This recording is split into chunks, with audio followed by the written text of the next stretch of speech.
Hello guys, welcome to question hour. आज हम करने वाले हैं 25 क्वेश्चंस जो कि एसएससी सीजीएल में आए हुए क्वेश्चन है, यानी कि प्रीवियस ईयर क्वेश्चन है। तो चलिए स्टार्ट करते हैं। मेरा नाम है संजीव कुमार और आप मेरे साथ करने वाले हैं 25 क्वेश्चंस ऑफ एसएससी सीजीएल जो कि प्रीवियस ईयर में आए हुए क्वेश्चन है। तो चलिए स्टार्ट करते हैं। पहला क्वेश्चन है 101 नंबर का क्वेश्चन है। इससे पहले भी हम 100 क्वेश्चंस कर चुके हैं। आपने अगर वीडियोस नहीं देखी हैं तो आप पहले उन वीडियोस को देखिए, वहां पर भी काफ़ी अच्छे अच्छे क्वेश्चंस मैंने कराए हैं, हिस्ट्री के ही क्वेश्चंस हैं। चलिए इस क्वेश्चन का आंसर दीजिए, क्या होगा। ईस्ट इंडिया कंपनी का गठन किस वर्ष में हुआ था, बताइए।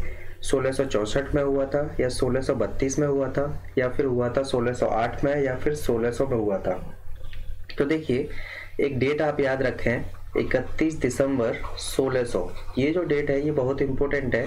इसी दिन ईस्ट इंडिया कंपनी का गठन हुआ था। और किसने किया था? एक व्यक्ति थे जोहन वॉट और एक व्यक्ति थे इनके साथ में व्हाइट जॉर्ज। इन दोनों ने मिलकर के किया था।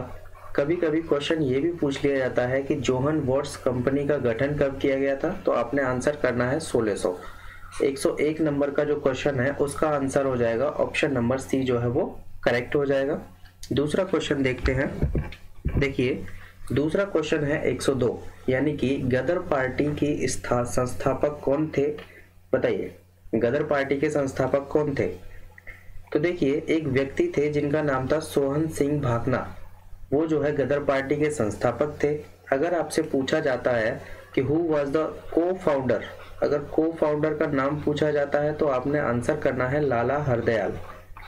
ये नाम बहुत इंपॉर्टेंट है, ठीक है। अगर पूछा जाता है कि गदर पार्टी के संस्थापक कौन थे, यानी कि फाउंडर कौन थे, तो आपको आंसर लगाना है सोहन सिंह भाकना। अगर आपसे पूछा जाता है कि गदर पार्टी के सह संस्थापक कौन थे, यानी कि को फाउंडर कौन थे, तो आपको आंसर लगाना है लाला हरदयाल जी। चलिए दूसरा क्वेश्चन, तीसरा क्वेश्चन है आपकी स्क्रीन पर कि अकबरनामा किसने लिखी थी। Option A is Abul Fazal, option B is Faizi, option C is Abdul Rahim and option D is Abdul Qadir. बताइए किसने लिखी थी अकबरनामा। बहुत सिंपल क्वेश्चन है, आप देखते ही लगा देंगे इसको। एक व्यक्ति थे जिनका नाम था अबुल फजल, जो कि अकबर के दरबार में रहते थे। अबुल फजल कहाँ रहते थे? ये अकबर के दरबार में रहते थे। आपने सुना होगा कि अकबर के दरबार में 9 रत्न रहा करते थे, यानी कि 9 लोग रहा करते थे जिन्हें कि 9 रत्न के नाम से जाना जाता है। उन्हीं में से एक थे अबुल फजल। अबुल फजल ने अकबरनामा लिखी थी और इसको 7 साल में इन्होंने कंप्लीट किया था, यानी कि 7 साल लग गए थे इनको लिखने में। तो इस क्वेश्चन का आंसर जो हो जाएगा वो हो जाएगा ऑप्शन नंबर ए, करेक्ट हो जाएगा। चलिए क्वेश्चन नंबर 104, 104 का आंसर दीजिए। किस सिख गुरु ने खालसा की स्थापना की, बताइए। कौन से सिख गुरु थे जिन्होंने खालसा की स्थापना करी थी? गुरु गोविंद सिंह जी थे, या गुरु नानक देव जी थे, या फिर गुरु अंगद देव जी थे, या गुरु तेग बहादुर जी थे, बताइए। तो देखिए सिखों की अगर मैं बात करता हूं तो सिख धर्म का जो फाउंडर माना जाता है वो माना जाता है गुरु नानक जी को, गुरु नानक देव जी को माना जाता है, ठीक है। गुरु नानक देव जी जो थे वो सिखों के पहले गुरु थे। अगर मैं बात करता हूँ गुरु गोविंद जी की, गुरु गोविंद जी जो थे वो सिखों के 10वें गुरु थे, यानी कि अंतिम गुरु थे। गुरु गोविंद जी ने ही सिख खालसा की स्थापना की थी, यानी कि खालसा की शुरुआत की थी, ठीक है। अब कब की थी? 1699 में की थी, आप ये भी याद रखिए। क्वेश्चन यहाँ पर एक और पूछ लेता है कि गुरु सिखों में 5वें नंबर के जो गुरु थे उनका नाम पूछ लिया जाता है। तो 5वें नंबर के जो गुरु थे उनका नाम था गुरु अर्जुन देव। ये थे 5वें नंबर के गुरु, आप ये भी याद रखिए, ठीक है। इस क्वेश्चन का आंसर हो जाएगा ऑप्शन नंबर बी, जो है वो करेक्ट हो जाएगा। चलिए क्वेश्चन नंबर 105 देखते हैं क्या है। क्वेश्चन नंबर 105 है कि लॉर्ड क्लाइव ने सिराजुद्दौला को किस युद्ध में हराया था, बताइए। लॉर्ड क्लाइव ने सिराजुद्दौला को किस युद्ध में हराया था? ऑप्शन ए इज प्लासी का युद्ध, ऑप्शन बी इज बक्सर का युद्ध, ऑप्शन सी इज पानीपत का युद्ध, या option D is Haldi Ghati का युद्ध। तो देखिए 23 जून 1757 का दिन था और एक बैटल लड़ा गया था जिसका नाम था बैटल ऑफ प्लासी। ये जो बैटल ऑफ प्लासी था ये लड़ा गया था प्लासी के मैदान में, और प्लासी का मैदान जो है वो है वेस्ट बंगाल में। एक तरफ थे इसमें ब्रिटिशर्स और एक तरफ थे सिराजुद्दौला की सेना। ब्रिटिशर्स का जो नेतृत्व कर रहे थे वो थे रॉबर्ट क्लाइव, और सिराजुद्दौला की जो सेना का नेतृत्व कर रहे थे वो खुद सिराजुद्दौला जी थे। दोनों के बीच में लड़ाई होती है 1757 में, जिसमें कि रॉबर्ट क्लाइव जीत जाता है और सिराजुद्दौला हार जाते हैं। सिराजुद्दौला जो थे वो बंगाल के नवाब थे उस टाइम पर। तो जैसे ही ये हार जाते हैं तो रॉबर्ट क्लाइव जो है, जो बंगाल है, वो डायरेक्टली किसके अंडर आ जाता है, ब्रिटिशर्स के अंदर आ जाता है, और वहां से खूब सारी लूट खसोट चालू हो जाती है। तो ये जो युद्ध हुआ था इसको हम बोलते हैं प्लासी का युद्ध, यानी कि द बैटल ऑफ प्लासी। इसका आंसर हो जाएगा ऑप्शन नंबर 5। चलिए दूसरा क्वेश्चन देखते हैं, क्वेश्चन नंबर 106। इस क्वेश्चन में क्या कह रहा है? क्वेश्चन है कि संस्कृत नाटक नागनंदा की रचना किस शासक द्वारा की गई थी? बताइए। ऑप्शन ए जो है वो प्रभाकर वर्धन है, ऑप्शन बी जो है वो हर्षवर्धन है, ऑप्शन सी जो है वो चंद्रगुप्त है, एंड ऑप्शन डी जो है वो बिंदुसार है।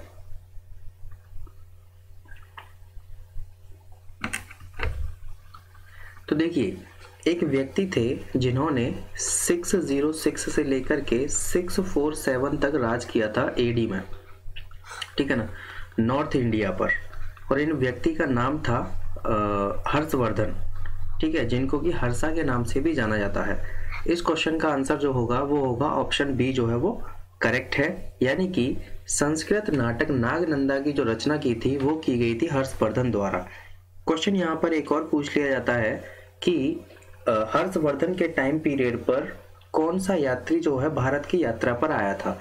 तो हुएन त्सांग जो है वो चीन के थे, यानी कि चीनी यात्री थे, वो भारत की यात्रा पर आए थे।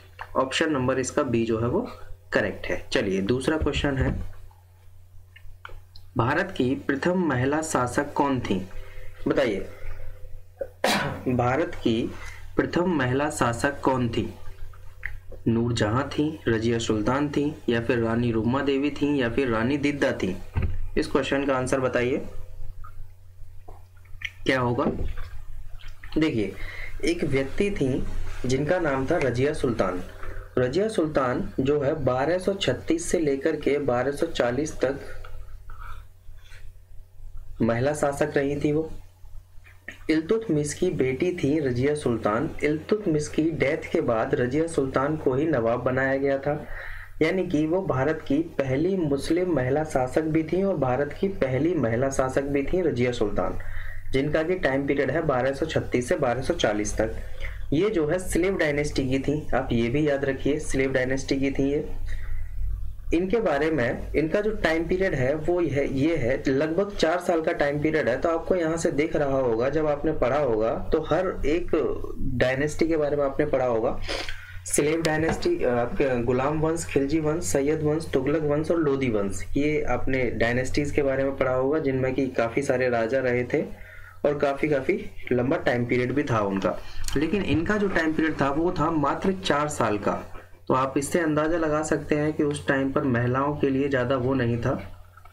इनके टाइम पीरियड से आप पता लगा सकते हैं। जब आपने हिस्ट्री की बुक पढ़ी होगी तो उसमें भी ये साफ साफ लिखा हुआ है कि लोग नहीं चाहते थे कि रजिया सुल्तान जो है वो शासक संभालें या फिर शासन को संभालें।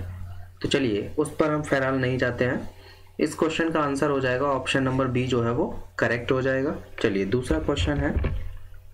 क्वेश्चन है कि ब्रिटिश भारत के प्रथम गवर्नर जनरल कौन थे? ब्रिटिश भारत के पहले गवर्नर जनरल कौन थे? लॉर्ड विलियम बेंटिक थे, या फिर लॉर्ड डलहौजी थे, या लॉर्ड कॉर्नवालिस थे, या फिर इनमें से कोई नहीं था? देखिए 1813 दो टर्म में आपको यहाँ पर बताऊंगा, एक बताऊंगा 1813 और एक बताऊंगा 1833। क्या आया था 1813 में और क्या आया था 1833 में? देखिए 1813 में, अच्छा ब्रिटिश भारत के प्रथम गवर्नर जनरल के बारे में पूछा है तो इसमें 1813 का कोई काम नहीं है, सिर्फ 1833 का काम है। देखिए 1833 में हुआ क्या था कि एक चार्टर आया था जिसका नाम था द चार्टर ऑफ 1833। इस चार्टर में एक लाइन लिखी हुई थी और उस लाइन में लिखा हुआ था कि भारत में, यानी कि ब्रिटिश भारत में गवर्नर की पोस्ट का नाम बदल करके गवर्नर जनरल की पोस्ट किया जाता है। और इस टाइम पर जो वहाँ पर गवर्नर थे वो थे लॉर्ड विलियम बेंटिक। इनका जो टाइम पीरियड अगर आपको बताऊं मैं तो ये है 1828 से लेकर के 1835 तक का टाइम पीरियड था इनका। इन्हीं के बीच में ये चार्टर आ गया था। तो इस हिसाब से जब उस लाइन में ये लिखा था तो तभी से गवर्नर की पोस्ट को गवर्नर जनरल की पोस्ट कहा जाने लगा, और उसी टाइम पर लॉर्ड विलियम बेंटिक थे वहाँ के गवर्नर। तो भारत के जो अंतिम गवर्नर थे वो थे लॉर्ड विलियम बेंटिक, और गवर्नर जनरल, पहले गवर्नर जनरल जो थे वो थे लॉर्ड विलियम बेंटिक। यानी कि दोनों क्वेश्चंस का आंसर हो जाएगा लॉर्ड विलियम बेंटिक। इस क्वेश्चन का आंसर नंबर जो है ए करेक्ट है। चलिए नेक्स्ट क्वेश्चन है 110 नंबर का क्वेश्चन है। बताइए तक्षशिला विश्वविद्यालय किन दो नदियों के बीच स्थित है? तो आप इसको डायरेक्टली याद रखिए, फैक्चुअल क्वेश्चन है कि सिंधु नदी और झेलम नदी के बीच में स्थित है। दूसरा क्वेश्चन है क्वेश्चन नंबर 111। बताइए, देखिए ऋग्वेदा में सबसे प्रमुख देवता कौन है? इंद्र है, अग्नि है, पशुपति है या फिर विष्णु है? बताइए। अगर मैं ऋग्वेदा की बात करता हूं तो आपने ऋग्वेदा में 1028 सुक्ताज के बारे में सुना होगा और 10 मंडल के बारे में सुना होगा, और ऋग्वेद से ही हमने गायत्री मंत्र को भी लिया है जो कि सावित्री को समर्पित है। इस क्वेश्चन का आंसर हो जाएगा ऑप्शन नंबर ए जो है वो करेक्ट हो जाएगा। अगर वेदों के बारे में थोड़ी और जानकारी ली जाए तो देखिए हमारे यहाँ पर 4 वेद हैं, ऋग्वेद, अथर्ववेद, सामवेद और यजुर्वेद। ये 4 वेद हैं, इन वेदों के बारे में जान लीजिए। देखिए इंद्रा जो है इनके लिए 2 लाइन कही गई हैं। वो लाइन आपने बुक्स में पढ़ी होंगी, मैंने भी जितनी बहुत सारी बुक्स में पढ़ी हैं तो मैंने उनमें देखा है कि इंद्रा के लिए एक लाइन का इस्तेमाल किया जाता है, he is a creator and he is a destroyer. क्या मतलब है इसका? इसका मतलब ये है कि वही तो बनाने वाला है और वही मिटाने वाला है। इंद्रा के लिए इन वर्डों का इस्तेमाल किया जाता है। क्वेश्चन पूछ लिया जाता है, जो मैंने पिछले क्वेश्चंस कराए हैं 100 क्वेश्चंस, उनमें से एक क्वेश्चन ये भी था। आप वीडियोस को देख लीजिए, आपको ये क्वेश्चन दिख जाएगा वहां पर। इस क्वेश्चन का फिलहाल आंसर हो जाएगा ऑप्शन नंबर ए जो है वो करेक्ट है। यानी कि ऋग्वेदा टाइम पीरियड पर मोस्ट प्रोमिनेंट गॉड जो थे वो थे इंद्रा। चलिए इस क्वेश्चन का आंसर दीजिए। क्वेश्चन नंबर है 112।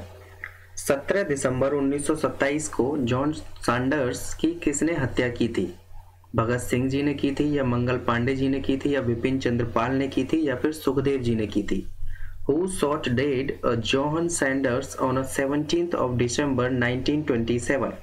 तो इस क्वेश्चन का आंसर हो जाएगा ऑप्शन नंबर ए जो है वो करेक्ट है। यानी कि भगत सिंह जी ने जॉन सैंडर्स की 17 दिसंबर 1927 को हत्या कर दी थी।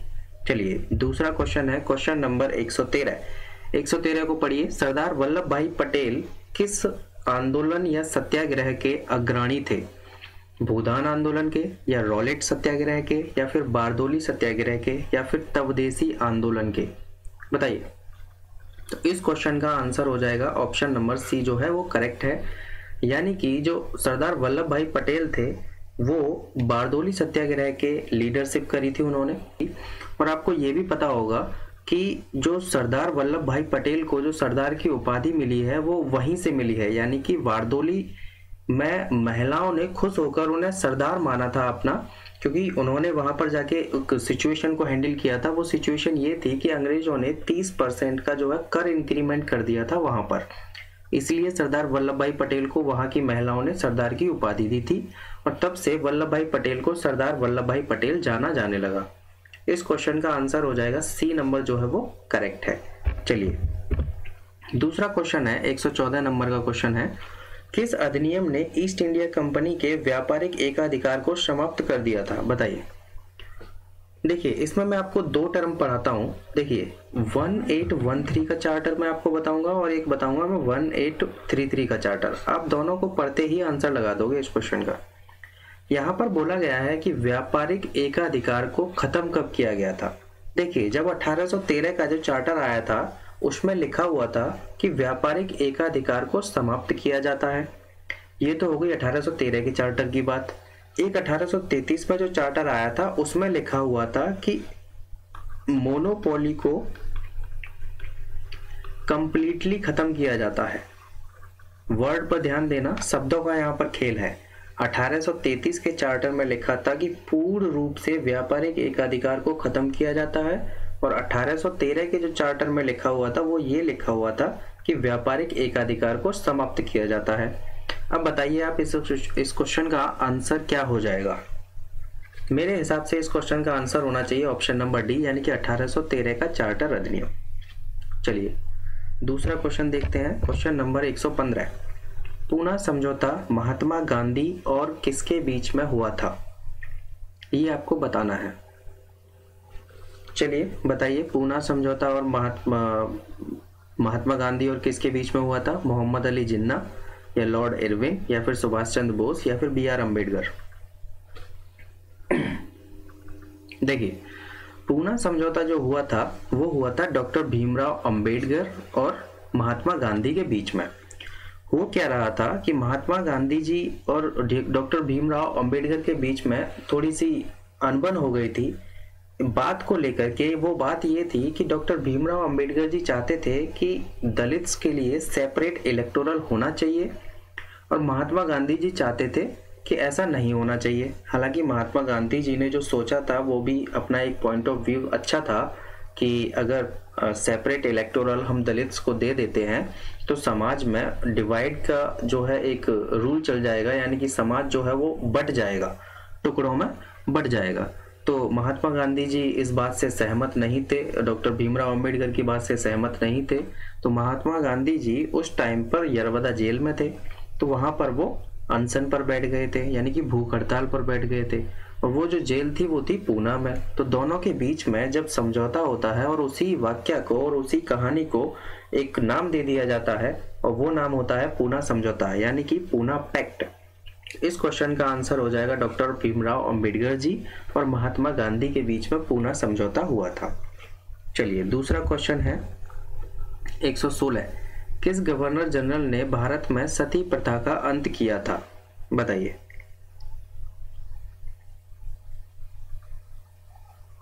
हाँ जी, किस गवर्नर जनरल ने भारत में सती प्रथा का अंत किया था? तो लॉर्ड विलियम बेंटिक ने सती प्रथा का अंत किया था। कब किया था? 1828 में। और किसकी सहायता से किया था? राजा राम मोहन रॉय की सहायता से किया था। सती प्रथा के अंत में राजा राम मोहन रॉय का बहुत बड़ा योगदान था।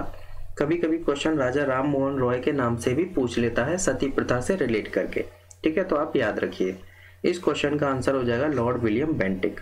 चलिए दूसरा क्वेश्चन है आपकी स्क्रीन पर, 117 नंबर का क्वेश्चन है। कहा जा रहा है कि अपने शासन के दौरान अंग्रेज किसानों को मद्रास में किस फसल को उगाने के लिए मजबूर करते थे? आपको इस क्वेश्चन का आंसर बताना है।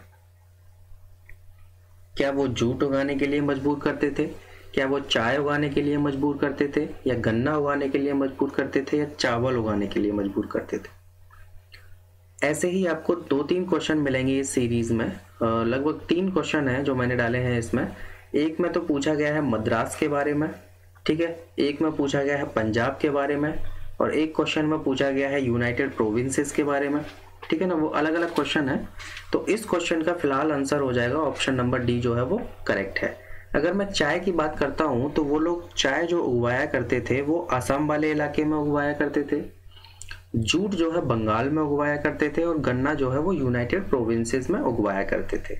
चलिए क्वेश्चन नंबर 118, बताइए दिड्डा नाम की रानी ने भारत के किस भाग पर 980 से लेकर के 1003 तक शासन किया? तो देखिए दिड्डा नाम की जो रानी थी उन्होंने कश्मीर पर 980 से लेकर के 1003 तक शासन किया था, ये आप याद रखिए। क्वेश्चन है 120, बताइए 7वीं सदी के बड़े भूस्वामी और योद्धा सरदार को उस समय के राजा किस रूप में मान्यता देते थे? जो बड़े बड़े भूस्वामी हुआ करते थे, जिनके पास बहुत सारी प्रॉपर्टी हुआ करती थी, जमीन जायदाद हुआ करती थी, तो उनको सामंत कह के बुलाया जाता था। उनको क्या कहते थे? सामंत कहा जाता था। इसकी इंग्लिश का अनुवाद करने की कोशिश मत करना, इंग्लिश में भी इसको सामंताज ही कहा जाता है और कुछ नहीं कहा जाता है, ठीक है। चलिए क्वेश्चन है 121, ये बताइए कि आगरा का किला किसके द्वारा बनाया गया था? तो आपको पता होगा कि जो आगरा का किला है वो बनवाया गया था अकबर जी द्वारा। दिल्ली का जो लाल किला है वो बनवाया गया था शाहजहां जी द्वारा। अकबर जी द्वारा ये बनवाया कब गया था, ये भी क्वेश्चन पूछ लिया जाता है। तो ये बनवाया गया था 155 से लेकर के 1573 तक। ठीक है, आप ये याद रखिए। अकबर जी के यहाँ से एक और क्वेश्चन बनता है, वो ये बनता है कि दीन ए इलाही नामक धर्म की स्थापना किसने की थी।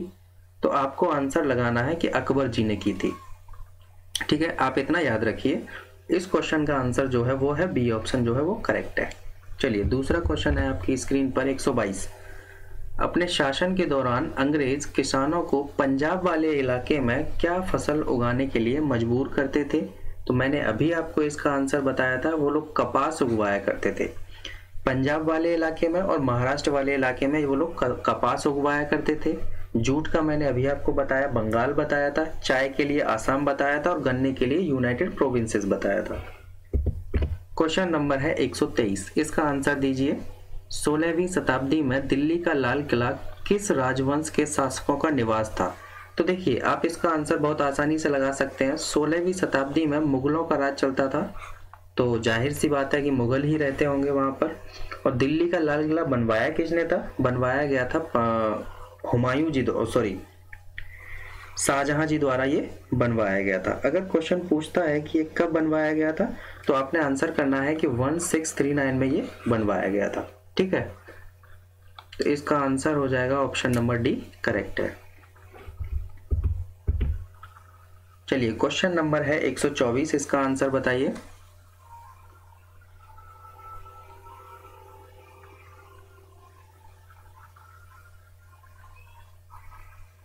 अपने शासन के दौरान अंग्रेज किसानों को बंगाल में क्या उगवाने के लिए मजबूर करते थे। तो इसका आंसर बहुत ही सिंपल है और आपने देखते ही लगा दिया होगा, ऑप्शन नंबर ए जो है वो करेक्ट है। क्वेश्चन नंबर 125, इसके बाद हम एक और क्वेश्चन करेंगे। किसके नेतृत्व में मंगोलों ने 1219 में उत्तर पूर्वी ईरान में ट्रांस आक्शियाना पर हमला किया। बताइए किसके नेतृत्व में। तो एक व्यक्ति थे जिनका नाम था चंगेज खान। चंगेज खान के नेतृत्व में मंगोलों ने 1219 में आक्सियाना पर हमला किया था।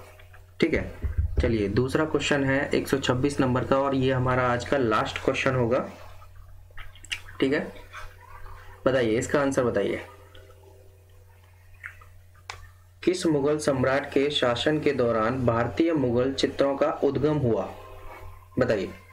तो जो उद्गम हुआ था वो हुआ था हुमायूं के टाइम पीरियड पर। यहाँ पर ध्यान देना दोस्तों, ये जो पूछा गया है यहाँ पर पूछा गया है मुगल चित्रों का उद्गम पूछा गया है यहाँ पर, तो हुमायूं जो है करेक्ट आंसर हो जाएगा। हुमायूं का टाइम पीरियड भी आप बता दो। तो 1530 से लेकर के 1540 तक हुमायूं का टाइम पीरियड है। 1540 में लड़ाइयाँ होती हैं, फिर उसके बाद कोई और आ जाता है, सूरी वगैरह आ जाते हैं। उसके बाद 15 सालों तक हुमायूं जी ऐसे ही घूमते रहते हैं, घुमक्कड़ की जिंदगी जीते हैं। फिर उसके बाद 15 सालों के बाद फिर से सत्ता में आते हैं, फिर से लड़ाई होती है और फिर से मुगल साम्राज्य की स्थापना करते हैं। फिर 1556 में इनकी मृत्यु हो जाती है और 1556 में अकबर जी को गद्दी संभालने को मिलती है। अकबर जी को जब गद्दी संभालते हैं तो उनकी उम्र मात्र 13 साल होती है। अकबर जी के बारे में एक फैक्चुअल क्वेश्चन पूछा जाता है कि who was the illiterate king of a Mughal period, यानी कि मुगल पीरियड का जो अशिक्षित शासक था उसका नाम पूछा जाता है, तो वो थे अकबर जी। हालांकि वैसे बहुत होशियार थे पर लेकिन अशिक्षित बोला जाता था उनको, और ये क्वेश्चन पूछा जाता है। देखिए इस क्वेश्चन का आंसर हो चुका है। तो गाइज अगर वीडियो पसंद आई हो तो लाइक कर दीजिए, शेयर कर दीजिए, कमेंट कर दीजिए। अगर कोई भी प्रॉब्लम है आपको तो कमेंट करिए। आप ऐसे ही पढ़ते रहें और चैनल को सब्सक्राइब जरूर कर लें। हम यहाँ पर डेली क्वेश्चंस ही करते हैं। अगर आप कहेंगे तो हम थ्योरेटिकल भी क्लास कराएंगे, अदरवाइज हमारी क्वेश्चंस तो यहाँ पर होंगे ही होंगे। चलिए थैंक यू।